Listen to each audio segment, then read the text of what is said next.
ചതുർയുഗങ്ങളിൽ അവസാനത്തെ യുഗമാണ് കലിയുഗം. ഒരു ബ്രഹ്മകാലം 14 മന്വന്തരങ്ങളാകുന്നു. ഒരു മന്വന്തരമെന്നാൽ ഒരു മനുവിൻ്റെ കാലം. ഇപ്പോൾ 7ാമത്തെ മന്വന്തരമാണ്. അതായത് നാം ഇപ്പോൾ ജീവിക്കുന്നത് 7ാമത്തെ മനുവിൻ്റെ കാലത്താണ്.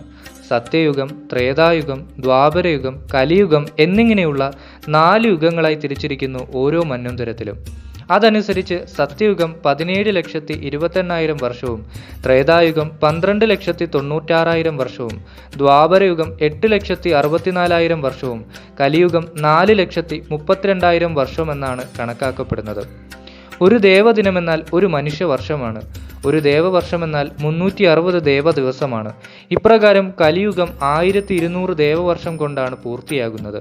അതായത് 4,32,000 മനുഷ്യവർഷമായി. ശ്രീകൃഷ്ണന്റെ സ്വർഗാരോഹണം മുതലാണ് കലിയുഗം ആരംഭിച്ചതെന്ന് ഭാഗവത മാഹാത്മ്യം 1-ാം അധ്യായത്തിൽ പറയപ്പെടുന്നു.